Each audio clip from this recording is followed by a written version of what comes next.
അഗ്നിജ്വാല A deep love story ഭാഗം 141.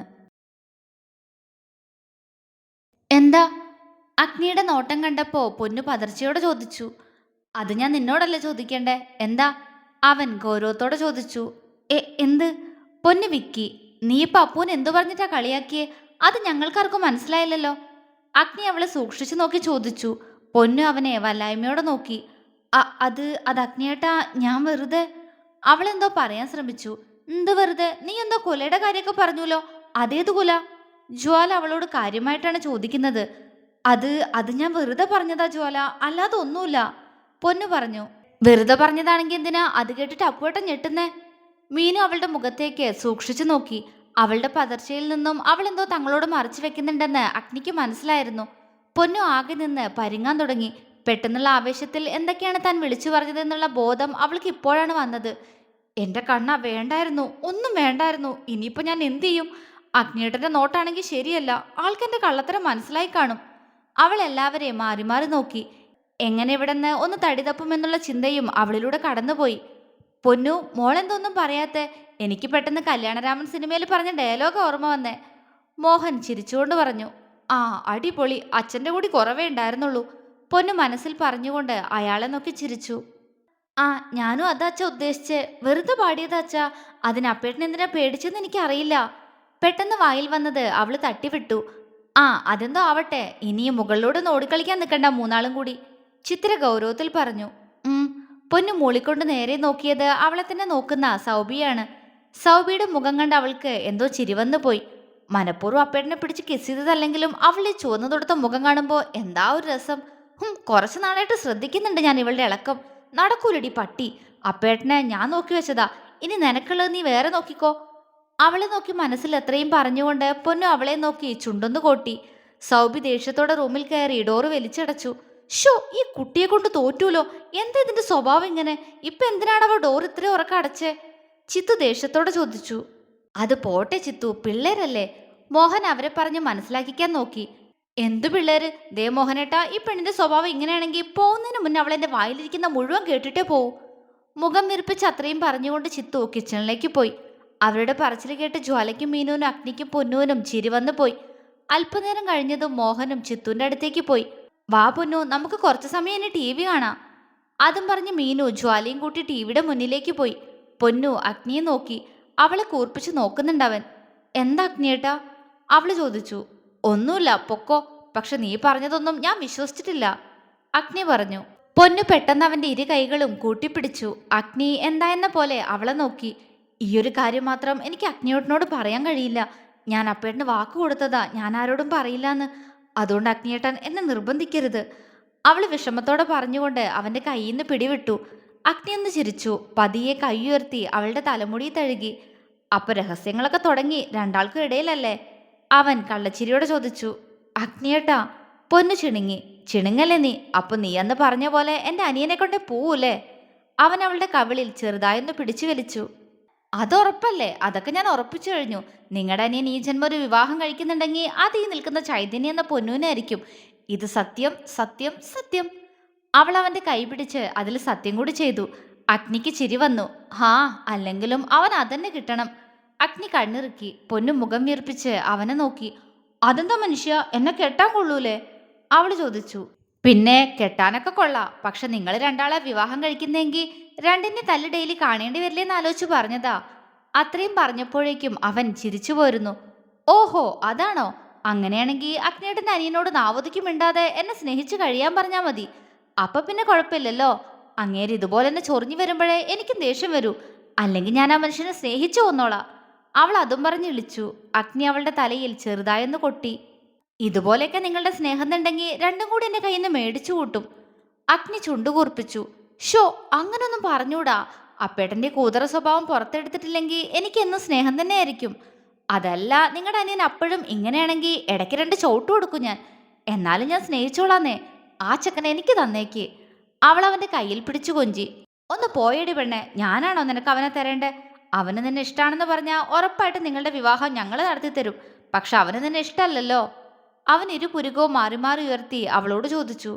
അതൊക്കെ ഇഷ്ടായിക്കോളും, അതോർത്ത് ഡോണ്ട് വെറി. എന്നെ ഇഷ്ടമാണെന്ന് അപ്പേട്ടൻ തന്നെ പറയും. അവൾ ഏതോ ഓർമ്മയിൽ ചിരിയോടെ പറഞ്ഞു. ആഹാ, അത്രയ്ക്ക് ഉറപ്പാണോ നിനക്ക്? അഗ്നി ചോദിച്ചു. ഈ സത്യം പറയാലോ, അഗ്നിയുടെ അനിയനാണെങ്കിലും ഈ ഒരു കാര്യത്തിൽ മാത്രം എനിക്ക് ആ സാധനത്തിന് അത്രയ്ക്ക് അങ്ങോട്ട് വിശ്വസിക്കാൻ വയ്യ. ഹാ, എന്നാലും ഞാൻ ട്രൈ ചെയ്യും. ട്രൈ കണ്ട് വീഴണമെന്നാണല്ലോ, വീഴ്ത്തും ഞാൻ. അവൾ ചിരിയോടെ പറഞ്ഞുകൊണ്ട് പെട്ടെന്ന് ജ്വാലയുടെ അടുത്തേക്ക് പോവാനൊരുങ്ങി. എന്നാൽ പെട്ടെന്ന് അവളുടെ കയ്യിൽ അഗ്നി മുറുകെ പിടിച്ചു. അവൾ സംശയത്തോടെ അവനെ തിരിഞ്ഞു നോക്കി. ഇത്രയും നേരം ഉള്ളതുപോലെയല്ല അഗ്നിയുടെ മുഖത്ത് വല്ലാത്ത ഗൗരവം. എന്താ അഗ്നിയേട്ടാ? അവൾ ചോദിച്ചു. ഇത്രയും നേരം നീ പറഞ്ഞതെല്ലാം തമാശയായിരുന്നു. പക്ഷെ ഇപ്പോ ഞാൻ നിന്നോടൊരു കാര്യം സീരിയസ് ആയിട്ട് ചോദിച്ചോട്ടെ? എന്താ അഗ്നിയേട്ടാ? എന്താണെങ്കിലും ചോദിച്ചോളൂ.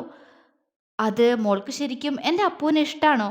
അതോ ഇതൊക്കെ വെറും തമാശയ്ക്കാണോ? അവനെ ദേഷ്യം പിടിപ്പിക്കാൻ വേണ്ടി മാത്രം? ഈ കണ്ണുകളിൽ ഞാൻ കാണുന്നത് മുഴുവൻ അവനോടുള്ള സ്നേഹ. പക്ഷെ അവനോടുള്ള നിന്റെ പെരുമാറ്റം നേരെ തിരിച്ചും. അവൻ അത്രയും പറഞ്ഞ് അവളുടെ മറുപടി അറിയാനായി അവളെ ആകാംക്ഷയോടെ നോക്കി. പൊന്നു അവനെ നോക്കി പുഞ്ചിരിച്ചു. അഗ്നിയേട്ടന് എന്തു തോന്നുന്നു? അവൾ ചോദിച്ചു. ഞാൻ പറഞ്ഞല്ലോ, ഈ കണ്ണുകൾ എന്നോട് പറയുന്നത് അവനെ നിനക്ക് ഇഷ്ടാണെന്നാ. പക്ഷേ അവൻ പറഞ്ഞു വന്നത് ഒന്ന് നിർത്തി. പൊന്നു ഒന്ന് നിശ്വസിച്ചു. എനിക്ക് അഗ്നിയേട്ടന് ആദ്യം പേടിയായിരുന്നു. അതെന്റെ ജ്വാലയുടെ ജീവിതം ഓർത്തിട്ടാ. നിങ്ങൾ അവളോട് എങ്ങനെയോ അവളെ ഉപദ്രവിക്കുകയോ കരയിപ്പിക്കുകയോ എന്നൊക്കെ ഓർത്ത് അവളെപ്പോലെ ഞാനും ടെൻഷൻ അടിച്ചിട്ടുണ്ട്.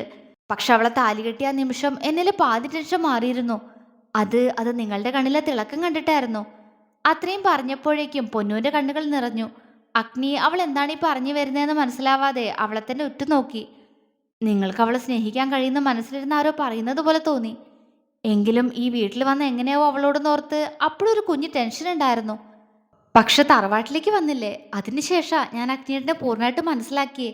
എൻ്റെ ജ്വാലയെ ഒരുപാട് സ്നേഹിക്കുന്ന, പ്രണയം കൊണ്ട് വീർപ്പ് മുട്ടിക്കുന്ന മനുഷ്യൻ. ആ പ്രണയം അവളെ തിരിച്ചറിയാൻ വൈകിയെങ്കിലും എന്നോ ഈ കണ്ണീന്ന് ഞാനത് മനസ്സിലാക്കിയിരുന്നു. അവളൊന്ന് പുഞ്ചിരിച്ചു. അഗ്നി അവളെ നോക്കിയൊന്ന് പുഞ്ചിരിച്ച് സോഫയിലിരുന്ന് TV കണ്ടുകൊണ്ട് മീനുവിനോട് ചിരിയോടെ എന്തൊക്കെയോ പറയുന്ന ജ്വാലയൊന്ന് നോക്കി. അവന്റെ കണ്ണുകൾ തിളങ്ങി. നോട്ടം വീണ്ടും പൊന്നുവിലേക്ക് പോയി. ഇവിടുത്തെ അമ്മയെക്കുറിച്ചോ അച്ഛനെക്കുറിച്ചോ അപ്പേട്ടനെക്കുറിച്ചോ എല്ലാം ജ്വാലയ്ക്ക് നല്ല അഭിപ്രായമായിരുന്നു. എൻ്റെ ജ്വാല ഇഷ്ടപ്പെടുന്ന അവരെയെല്ലാം ഞാനും ഇഷ്ടപ്പെട്ടു തുടങ്ങി. പക്ഷെ അപ്പോഴും നിങ്ങളുടെ വിവാഹത്തിന് കാരണം പോലും അറിയാതെ എന്നോട് ദേഷ്യത്തോടെ സംസാരിച്ച അപ്പേട്ടൻ്റെ മുഖം ഓർക്കുമ്പോൾ ഒരു വേദന തോന്നും. എന്തിനാ എന്നോട് ഇത്ര ദേഷ്യം? അറിയായിരുന്നില്ല എനിക്ക്. പക്ഷെ അന്ന് തറവാട്ടിലേക്ക് അപ്പേട്ടൻ വന്നില്ലേ അഗ്നിയേട്ടാ? അന്നെന്നോട് ഒരുപാട് ചൂടായി. ഞാനും കൂടി അറിഞ്ഞുകൊണ്ട് സുരഭിയച്ചി ജ്വാലയെ വെള്ളത്തിൽ തള്ളിയിട്ടെന്ന രീതിയിൽ അപ്പേട്ടൻ ഒരുപാട് ദേഷ്യപ്പെട്ടു. എന്നെക്കുറിച്ച് അപ്പേട്ടൻ എന്താ കരുതിയിരിക്കുന്നതെന്ന് എനിക്ക് അപ്പോഴാ മനസ്സിലായേ. ആദ്യം ഒരുപാട് സങ്കടം തോന്നി, പിന്നെ ആളോട് ദേഷ്യം തോന്നി. ഞാനും എന്തൊക്കെയോ പറഞ്ഞു. പിന്നെ അഗ്നിയേട്ടനോട് ഞാൻ അപ്പേട്ടനെ കെട്ടുന്ന അപ്പേട്ടനെ മുന്നിൽ വെച്ച് പറഞ്ഞതും ആളെ അപ്പേട്ടാന്ന് വിളിച്ചതെല്ലാം വെറുതെ ആയിരുന്നു, വാശിക്ക്. പക്ഷെ എൻ്റെ ജ്വാലയോട് അപ്പേട്ടൻ സ്നേഹത്തോടെ സംസാരിക്കുന്ന കണ്ടപ്പോ, അവളും അതേപോലെ ആളെ സ്നേഹിക്കുന്ന കണ്ടപ്പോ ഞാൻ ഇപ്പോഴും മംഗലത്ത് തനിച്ച അഗ്നിയേട്ടാ. എന്തോ ഉള്ളിലൊരാഗ്രഹം തോന്നിപ്പോയി, ഈ വീട്ടിലേക്ക് വരാൻ കഴിഞ്ഞിരുന്നെങ്കിലെന്ന്, നിങ്ങളുടെയൊക്കെ സ്നേഹം അനുഭവിക്കാൻ കഴിഞ്ഞിരുന്നെങ്കിലെന്ന്. അപ്പേട്ടൻ എന്നോട് നല്ല രീതിയിൽ അന്നേ തന്നെ സംസാരിച്ചിരുന്നെങ്കിൽ ഒരുപക്ഷെ ഞാൻ ആ മനുഷ്യനെ അപ്പം തന്നെ സ്നേഹിച്ചു പോവായിരുന്നു. പക്ഷെ അത് ഇത്രയും നല്ലൊരു കുടുംബത്തിലേക്ക് വരാനുള്ള ആഗ്രഹം കൊണ്ട് കൂടിയായിരുന്നു കേട്ടോ. അവൾ കണ്ണുകൾ അമർത്തി തുടച്ചു. അഗ്നിയുടെ പൂച്ചക്കണ്ണുകൾ വിടർന്നു പോയി. പക്ഷെ നിങ്ങളനിയൻ നിങ്ങളെപ്പോലെയല്ല, ജാടത്തെണ്ടി. അതുകൊണ്ട് എനിക്ക് അയാളോട് ദേഷ്യമായിരുന്നു. വീട്ടിലേക്ക് പോവാൻ നേരം ആ മരപ്പെട്ടി എന്നെ പുച്ഛിച്ചിട്ട് സൗബിയെ നോക്കി സേറ്റടിച്ച് കാണിച്ചു. അവൾക്കാണെങ്കിൽ ഒടുക്കത്തെ നാണം. അത് കണ്ടപ്പോൾ എനിക്ക് ദേഷ്യം തോന്നി.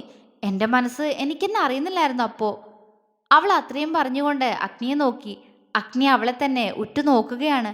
അന്ന് ഞാൻ ഇവിടെ വന്നില്ലേ, അന്ന് അപ്പേട്ടനോട് സംസാരിച്ചില്ലേ ഞാൻ? അന്നാ അപ്പേട്ടനെ ഞാൻ ശരിക്കും മനസ്സിലാക്കിയേ. അഗ്നിയേട്ടനോട് ആ കാര്യം വിശദീകരിച്ച് പറയാൻ എനിക്ക് കഴിയില്ലെങ്കിലും അപ്പേട്ടൻ എത്ര പാവാണെന്ന് എനിക്ക് അന്ന് മനസ്സിലായി. എന്നെ ദയനീയമായി നോക്കിയ മുഖം, പിന്നെ ആ മുഖത്തെ ചമ്മ. അത്രയും പറഞ്ഞപ്പോഴേക്കും അവൾ പറഞ്ഞു വന്നത് നിർത്തി. അഗ്നി അവളെ സംശയത്തോടെ നോക്കുന്നുണ്ട്. അതൊന്നുമില്ല, പൊന്നു പെട്ടെന്ന് പറഞ്ഞു. അവൾക്കുള്ളിൽ ആ സമയം അന്ന് റൂമിൽ വെച്ച് നടന്ന കാര്യങ്ങളായിരുന്നു. താൻ അവൻ അങ്ങനെ കണ്ടതിൻ്റെ ഞെട്ടൽ, ദയനീയ ഭാവം, ദേഷ്യം, ചമ്മൽ, ഒടുവിൽ തന്നെ കിസ് ചെയ്തത്, അങ്ങനെ അപ്പോഴുള്ള ഭാവങ്ങൾ എല്ലാം അവൾ ഓർത്തു. പൊന്നു, ആലോചനയോടെ നിൽക്കുന്നവളെ അഗ്നി വിളിച്ചു. അവൾ അവൻ്റെ മുഖത്തേക്ക് നോക്കി. അത് അഗ്നിയേട്ടാ, അന്ന് എനിക്ക് അപ്പേട്ടനോട് ഒരുപാട് സ്നേഹം തോന്നിയേ. വാശിക്ക് ഞാൻ അപ്പേട്ടനോടും പറഞ്ഞു ഞാൻ ഇയാളെ തന്നെ കെട്ടുന്ന്. പക്ഷെ ഒരു നേരം കൊണ്ടില്ലാതാവുന്ന വാശി മാത്രമല്ല എനിക്കിപ്പോൾ അപ്പേട്ടൻ. അവളുടെ ഹൃദയം സാന്ദ്രമായി. പിന്നെ? അഗ്നി പുഞ്ചിരിയോടെ ചോദിച്ചു. അവൾ അവനെ നോക്കി ചിരിച്ചു. ഞാൻ അപ്പേട്ടനെ പ്രണയിക്കുന്നു അഗ്നിയേട്ടാ, ഒരുപാട്. കാരണം ചോദിച്ചാൽ ഇത്രേ എനിക്ക് പറയാനുള്ളൂ. പാവാ. ഈ പുറമെ കാണിക്കുന്ന ദേഷ്യം മാത്രമേ ഉള്ളൂ. പക്ഷെ ഒത്തിരി പാവാ. ഈ ഒരു വീട്ടിൽ ചരണ്ട അനിയത്തിക്ക് ആരവന്റെ ഭാര്യയായിട്ട് വരാൻ അർഹതയുണ്ടോയെന്ന് എനിക്കറിയില്ല. പക്ഷെ ചൈതന്യ ആ മനുഷ്യനെ ഒരുപാട് സ്നേഹിക്കുന്നുണ്ട്. അന്നിവിടുന്ന് പോയ ശേഷം എന്നും എൻ്റെ ഓർമ്മകളിൽ ആ മുഖം മാത്രമായിരുന്നു. അയാളെക്കുറിച്ച് ഓർക്കുമ്പോൾ വല്ലാത്ത സന്തോഷം തോന്നും, ദേഷ്യം പിടിപ്പിക്കാൻ തോന്നും. അങ്ങനെ അങ്ങനെ എന്തൊക്കെയോ. ഞാൻ ഞാൻ സ്നേഹിച്ചോട്ടെ. അത്രയും പറഞ്ഞപ്പോഴേക്കും അവളുടെ കണ്ണുകൾ നിറഞ്ഞു പോയിരുന്നു. അടുത്ത നിമിഷം അഗ്നി അവളെ നെഞ്ചോട് അടക്കി പിടിച്ചു. പൊന്നുവിന്റെ കണ്ണുനീർ അവന്റെ നെഞ്ചിനെ നനച്ചു. അവളുടെ കൈകൾ അഗ്നിയെ ചുറ്റിപ്പിടിച്ചു. ചരണ്ട അനിയത്തിയായി ഇന്നോളം ഞാൻ നിന്നെ കണ്ടിട്ടില്ല പൊന്നു. ഇനി കാണുകയല്ല. എൻ്റെ കുഞ്ഞിൻ്റെ ഫ്രണ്ട്, സഹോദരി, അത് മതി. അങ്ങനെ മാത്രം ആയാൽ മതി. അവൻ വാത്സല്യത്തോടെ പറഞ്ഞു. പൊന്നു അവനെ മുഖമുയർത്തി നോക്കി. അവൻ അവളുടെ കണ്ണുകൾ തുടച്ചു കൊടുത്തു. അയ്യേ എടി പെണ്ണെ, നീ എന്തിനാ കരയുന്നേ? ഞാൻ കരുതി നീ നല്ല സ്ട്രോങ് ആന്ന്. അഗ്നി കുറുമ്പോടെ പറഞ്ഞു. ഞാൻ സ്ട്രോങ്ങാ. അവളുടെ ചുണ്ടു കൂർത്തു. അവന് ചിരി വന്നു പോയി. ആണോ? അങ്ങനെയാണെങ്കിൽ എൻ്റെ അനിയനെ നിന്നെ ഇഷ്ടാവുകയാണെങ്കിൽ നീ എടുത്തോടി അവനെ. ഞങ്ങൾക്ക് ആർക്കും ഒരു എതിർപ്പുമില്ല. അവൻ സ്നേഹത്തോടെ പറഞ്ഞതും പൊന്നു സന്തോഷത്തോടെ തലയാട്ടി. പക്ഷെ ഇതിനിടയിൽ നീ മറച്ചു വെക്കുന്ന രഹസ്യം അത്രയും വലുതാന്ന് എനിക്ക് മനസ്സിലായി. അന്ന് ആ റൂമിൽ വെച്ച് കാര്യമായിട്ട് എന്തോ ഉണ്ടായിട്ടുണ്ട്. അഗ്നി പറഞ്ഞു. പൊന്നു അവനീന്ന് പെട്ടെന്ന് അകന്നു മാറി. പരിങ്ങലോട് അവനെ നോക്കി. നിന്ന് പരിങ്ങണ്ട. ഞാനത് ചോദിക്കുന്നുമില്ല. പിന്നെ എൻ്റെ അനിയനായതുകൊണ്ട് പറയല്ല. അവൻ നീ പറഞ്ഞതുപോലെ അത്രയും പാവം തന്നെയാ. സ്നേഹിച്ചാ തിരികെ അതിൻ്റെ ഇരട്ടി സ്നേഹിക്കും അവൻ. പക്ഷെ ഇങ്ങനെ അടിയായ പണിയാവും. നോക്കാം. എന്തായാലും ആ മുതലിന് എനിക്ക് തന്നെ വേണം. വേറെ ആർക്കും കൊടുക്കില്ല ഞാൻ. അത്രയും പറഞ്ഞ് ചിരിയോടെ അവൾ ജ്വാലയുടെ മീനുവിൻ്റെ അടുത്തേക്ക് പോയി. അഗ്നി നിറഞ്ഞ ചിരിയോടെ അവളെ നോക്കി. അതേ നിമിഷം തന്നെ സോഫയിലിരുന്ന് ടി വി കാണുകയായിരുന്ന ജ്വാല അഗ്നിയെ തിരിഞ്ഞു നോക്കി. അവൻ എന്തായെന്ന പോലെ പുരികമുയർത്തി. അവളുടെ കണ്ണുകളിൽ എന്തോ ഒരു കുറുമ്പ്. അതെന്താന്ന് അഗ്നിക്ക് മനസ്സിലാവും മുൻപേ ജ്വാല ചുണ്ടുകൂർപ്പിച്ച് അവനൊരു കിസ് പറത്തി വിട്ടു കഴിഞ്ഞിരുന്നു. അഗ്നിയുടെ കണ്ണു മിഴിഞ്ഞു. അത് കണ്ട് വീണ്ടും അവൾ അങ്ങനെ തന്നെ ചെയ്തു. അവന് ചിരി വന്നു. അവൻ ചുറ്റുമൊന്ന് നോക്കി. ആരുമില്ല. ജ്വാലയുടെ അടുത്തിരിക്കുന്ന പൊന്നുവിൻ്റെ മീനുവിൻ്റെ ശ്രദ്ധ ടി വിയിൽ മാത്രമാണ്. അടുത്ത നിമിഷം അഗ്നിയുടെ കണ്ണുകൾ അവളുടെ നെഞ്ചിലേക്ക് നീണ്ടു. ജ്വാല അവനെ തുറച്ചു നോക്കി. അഗ്നി പെട്ടെന്ന് അവിടെ കടിക്കുന്നത് പോലെ വാഗൊണ്ട് കാണിച്ചു. ജ്വാല അവന്റെ പല്ലുകൾ അവിടെ അമർന്നതുപോലെ ഒന്ന് പിടഞ്ഞു. അത് കണ്ട് അവൻ ചിരിയോടെ മുകളിലേക്ക് നടന്നു. ജ്വാല നാണത്തോടെ തല താഴ്ത്തി. തുടരും.